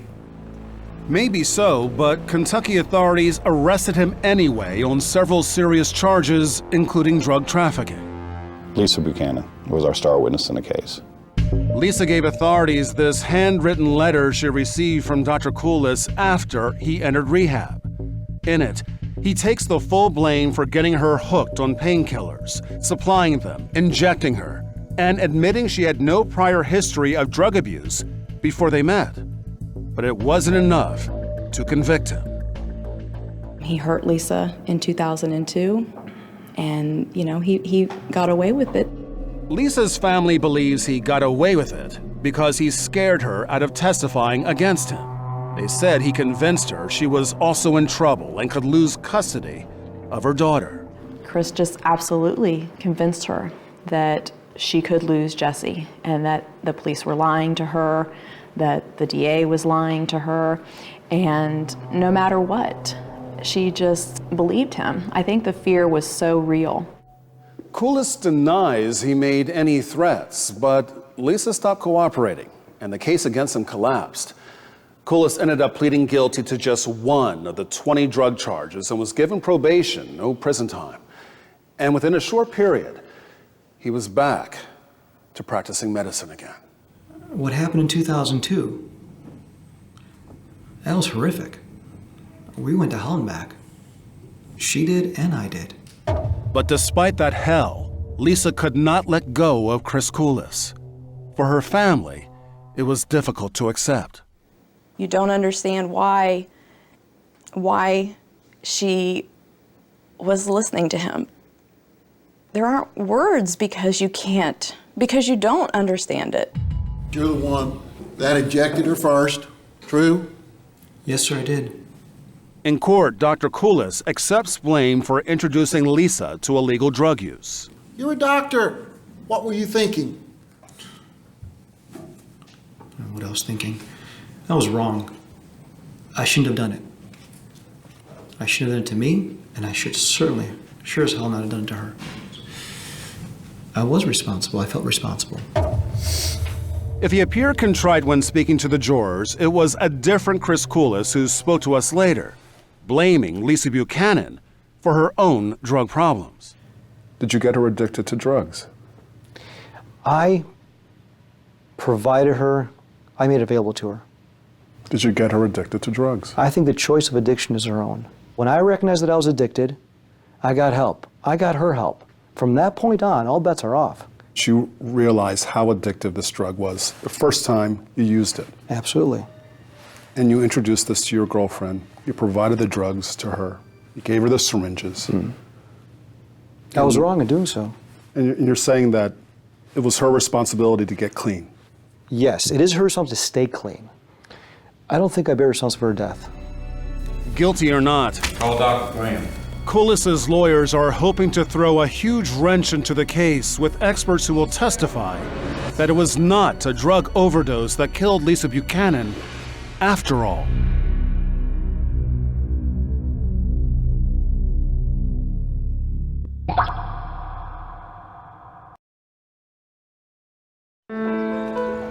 An early fall morning in Franklin, Tennessee, as most of the city's police force proudly gathers for a group photograph. It's a department that may be unaccustomed to the attack it's facing from Chris Koulis's attorneys. We realized that they were going to hold us under a microscope and look to exploit anything that wasn't absolutely 100% perfect. Defense lawyers are highly critical of what they consider sloppy police work, even suggesting that detectives failed to properly isolate Lisa's apartment, the crime scene. How do you know that those items that you say were in that apartment, they hadn't been moved around? Detective Anderson bristles at the question, saying the apartment was secured almost immediately. The locks were changed. No one had access. The apartment was secure from that point on, unless, well... Unless what? Unless your client broke in to the apartment, then the apartment was secured. But mistakes were made, like losing evidence, medicine bottles from Lisa's apartment that detectives forgot to take from the hospital the day she died. We had been going several hours into days in this investigation, so it had slipped our mind at that time to go get those pills, and when we finally realized we needed to go back and get those pill bottles, by the time we went back there, the hospital had already destroyed it. Slipped your mind? An even bigger problem for prosecutors is a defense challenge to the very heart of this case. What killed Lisa Buchanan? If she did take the oxycodone, that's not what killed her. Dr. Michael Graham, a forensic pathologist and medical examiner, testifies for the defense that the drug didn't kill her, the filler did. That's the powdery material used to give shape and form to the pills when they're made. It was the filler, and then the reaction to that filler is what I think tipped her over the edge. Drug abusers crush pills, mix them with liquid, and inject them into their veins for a quicker high. But Graham explains that over time, tiny particles of crushed filler can build up and clog blood vessels in the lungs. And that, he says, is exactly what happened to Lisa Buchanan. Injecting crushed up pills over a long period of time caused her death suddenly. She was so plugged up that it stopped the heart, and she died of a heart attack. You don't get that from an occasional use. It took months to years to form those things. It came from Lisa injecting herself when he wasn't around. But prosecutors argue the defense theory of what killed Lisa is only partially true. That in fact it was both the filler and the narcotic working together that caused her death. The filler was impacting the lungs. The oxycodone was suppressing some of her breathing mechanism. And I would suggest to you that the evidence fully supports the state's assertion that Lisa Buchanan died at the hands of this defendant. There's no proof he did it. And because of that, you just got to find him not guilty. As the case goes to the jury, Lisa's family is concerned over what the verdict may be. We hope he's convicted. And there's nothing he can say to me. There's nothing he can say to that court. There's nothing he can say to my family to change what's happened. So, Dr. Koulis is left to wait, facing the possibility of spending his next 25 years in prison. Left unanswered is the question of how an ambitious young doctor, a plastic surgeon, ended up here. Dr. Koulis is an extremely intelligent person. He went into medical school at age 19, if that tells you something. All he did was work, work, work. So Dr. Koulis never had the time to enjoy his youth. His immaturity caught up with him. So he was in the middle of an extended adolescence when he met Lisa Buchanan. I don't think he ever matured. Standing trial for murdering his girlfriend, though, may be very sobering. And Lisa's family hopes the jury holds Koulis responsible for her death.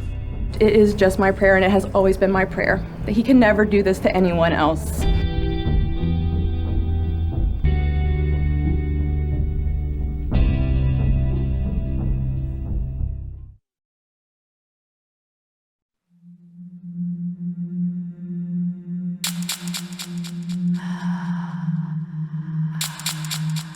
Over the course of a number of months or years, Lisa did something which caused her significant internal damage. And ultimately, that's why she died. And that would have happened, I believe, whether I was there, or a day later, or a week later, or a month later. She's responsible for her own actions, just as I am. Ladies and gentlemen, this does conclude the instructions and the closing arguments. It is time for you to take this case and make your decision. They began deliberations about 9:15 this morning here at the courthouse. Nearly 2 weeks after the trial began, the jury begins deliberating in the Lisa Buchanan murder case. It is tense, everybody right now waiting. It's been a challenge for prosecutors who've had only circumstantial evidence to rely on. Do you think you'll win a conviction? I would like to think so, but I think I've been around long enough to know that when it gets into the hands of the jury, you just can't predict. Jurors have 4 charges to consider, ranging from simple assault to second-degree murder. You're so beautiful. The wild card is there's no telling how jurors will react to the sex video. Oh my God. But prosecutor Kim Helper felt she had no choice. The evidence on the tape from the state's perspective was too important to not show it. They say they want to see Exhibit 203, 212, and 213. That is the videotape. In fact, just 1 hour into the deliberations, the jurors request to see the video again. We're just hoping and praying that they understand that this man is guilty. Because of the chemistry between the two and the drug use, it was just destined for something terrible to happen. It was just a fatal attraction. All right. The jurors take less than a day to reach a verdict. The courtroom is tense as each charge is read. As to count 1 of the indictment on the charge of second-degree murder, what say you? Not guilty. As to count 2 of the indictment on the charge of reckless homicide, what say you? Not guilty. As to the charge of criminally negligent homicide, what say you? Guilty. Very well. That shall end your deliberations. Guilty, but not of murder. Lisa Buchanan's family is devastated. Koulis now faces just months in prison instead of years. Lisa's daughter, Jessie, runs from the courtroom in tears. I was really upset. Almost more upset than the night when I found out, like, she passed away. What was hardest was hearing the same cries from Jessie that I had to hear the night her mom died. For Koulis and his attorneys, the verdict is welcome news, even with the felony conviction. I'm relieved that it's over. I accept the verdict of the jury. It's a tragedy Lisa died. Should never have happened. Did the jury conclude that Chris Koulis bears some responsibility for Lisa Buchanan's death? With the finding of criminally negligent homicide, they are saying that as a doctor, he should have done more to prevent her from killing herself. Not according to the jurors we spoke with. I agree with They that. told us they didn't buy the doctor's testimony or his innocence, but felt there just wasn't any hard evidence to convict him of murder. A good majority of us thought that he probably did the injection, but we couldn't. There's no way to know for sure. They couldn't prove that he directly acted to kill her. You still maintain that Chris Koulis killed Lisa Buchanan? Yes, sir. And I think the jury agreed with me. And quite frankly, we just didn't have a photo putting Chris Koulis with a needle in his hand injecting Lisa Buchanan. Court finds the defendant's testimony to be lacking in credibility.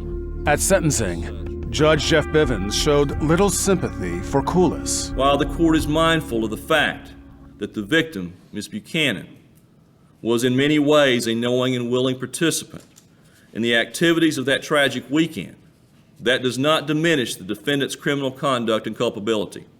He sentences Koulis to 2 years in prison, the maximum sentence allowed. But he's expected to serve less than half of that. Can you do the time? Can I do the time? Do I have a choice? After he's sentenced, it's unclear just when the doctor will be imprisoned. He leaves the courtroom not in handcuffs, but on $500,000 bond paid by his parents to keep him free while his attorneys appeal the conviction. Koulis's limited sentence and the fact that he's free pending appeal is hard for daughter Jessie to accept. I get mad. I tell myself that I've forgiven him because we were close. I mean, I lived with him and I've known him for so long too, but when the really hard days come, it's really hard to forgive him. She even reached out, writing a very personal letter to Koulis. Chris, I've been thinking about this letter for months. It's consumed me. What do I say to the man that took my mom away? It's been a long 2 years, and I still tell myself she's coming back. You know you're responsible for her death, and you think of me and my family. Try to imagine what we have been through and how much we miss her. Lisa's sister, Tara. In the end, this too shall pass, and someday he'll stand before God. No one could have predicted the next bizarre twist in this story. 5 years after Lisa's death, and with his appeal still pending, Chris Koulis was found dead at a friend's apartment. A former Nashville plastic surgeon convicted in the death of his model girlfriend has died. Toxicology reports just released list the cause of death as bronchial pneumonia due to opiate intoxication, a drug overdose. My duty to my client extends beyond his death. Because Koulis's case was in appeal, his attorney David Rabin was able to get his 2007 conviction dropped by the state's Court of Criminal Appeals. However, the Attorney General's office is fighting to have that conviction reinstated. Enough is enough. This case is over with. The conviction should be vacated and let Dr. Koulis rest in peace. Dr. Chris Koulis never served 1 day of his sentence in jail. There's no satisfaction. There's no real peace. There's no vengeance, there's no anger, there's no hate. Just, you're dealt a certain set of cards, and you just have to do what you can with them.